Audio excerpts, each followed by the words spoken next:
我们都知道啊，通缩不是好事儿，它意味着商品的价格下降，企业的利润缩水，员工的工资难以上涨，消费者的信心减弱，投资的动力下降。但是问题是，通缩一旦出现，它会持续多久？历史上那些经历过通缩的国家，像日本、美国、欧洲，他们又是怎么熬过来的？我们从他们的经验当中呢，可以学到些什么？今天呢，我就带你一起分析清楚通缩一般会持续多久，以及国家层面应对通缩的不同模式。所以今天我们要讲的就是通缩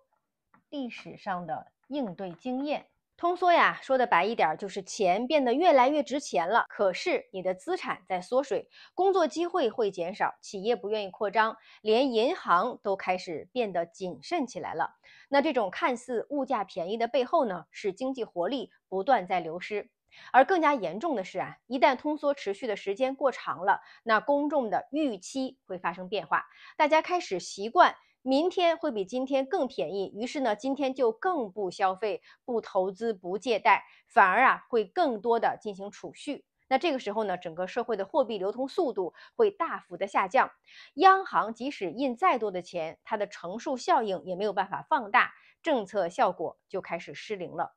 我们来看一下日本啊，日本经历过最典型的通缩的历史。日本在1990年代经济泡沫破裂之后啊，就陷入了长达将近30年的通缩低增长的时期。日经指数呢，从1989年的最高点38900多点呢，跌到了2012年的8000多点，跌幅超过80%，这是它的股市的表现。与此同时呢，房价长期的下降，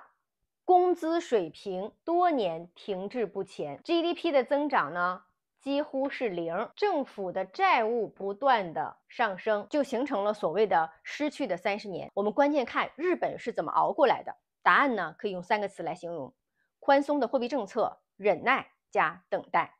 首先啊，日本政府从2001年开始尝试实行量化宽松的政策。2008年金融危机之后呢，进一步的加码了，央行买入国债 ETF， 甚至房地产信托基金，希望能够通过货币宽松来刺激，让经济通胀起来。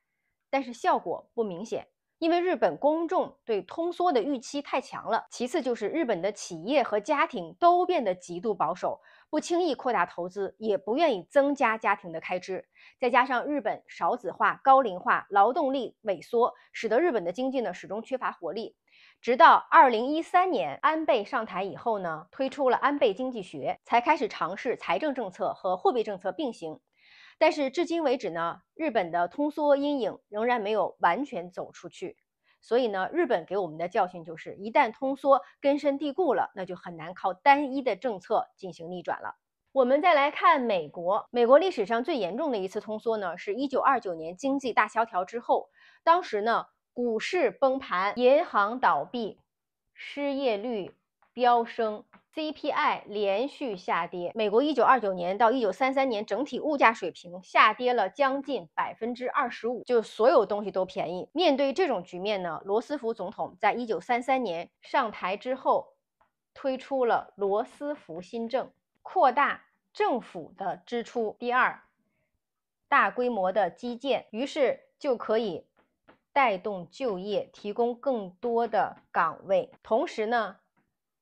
美联储降低基础利率，稳定金融系统，允许美元贬值，对黄金进行重新的估值。那这些政策呢，缓解了通缩的压力。到1937年，美国基本上就走出了通缩的阴影。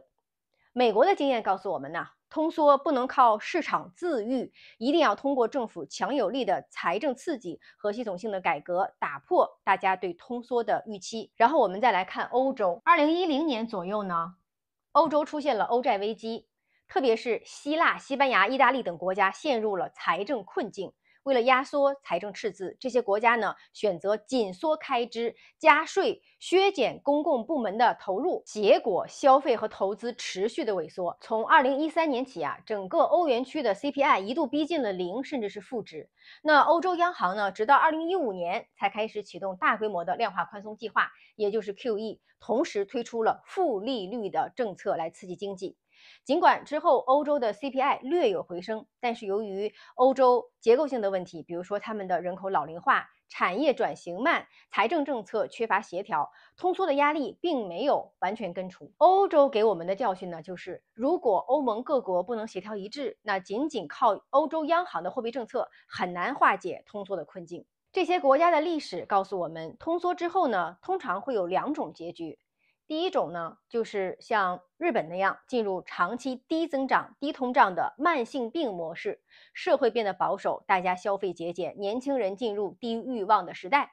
第二种呢，就是像美国那样，通过强有力的刺激政策，重建大家的消费信心，在5到8年之后呢，恢复经济增长。当然，对于普通人来说呀，在通缩的经济环境当中，最大的敌人是等待。你不投资、不消费、不成长，那只会让自己的选择越来越少。大家会关心中国呢？中国现在是通缩吗？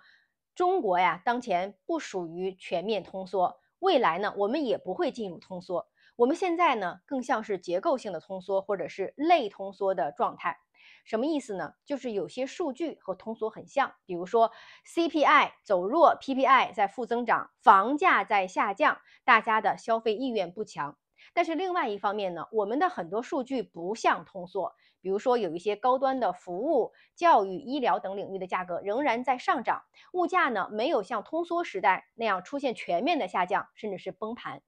所以我们现在关心的是中国什么时候走进完全复苏的阶段。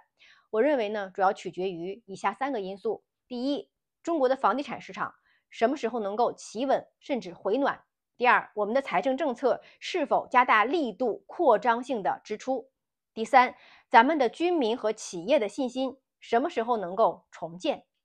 从当前中国的政策方向来看呢，中国在逐步尝试结构性的宽松，比如说央行的买断式逆回购、中期借贷便利、地方政府专项债发行等工具呢，在逐步的推出。但是真正要扭转通缩的预期呢，仍然需要一段时间。如果不出现外部冲击或者内部系统性的风险，中国的类通缩状态呢，顶多还会持续1到2年。届时，大部分人呢，应该会有春暖花开的经济复苏的体感了。经济复苏时代什么样？大家可以回看我的那期复苏讲清楚的视频。如果你觉得这期讲的有用，请大家收藏、点赞、留言，我会继续为你讲述经济趋势下的财富密码。我们下期见。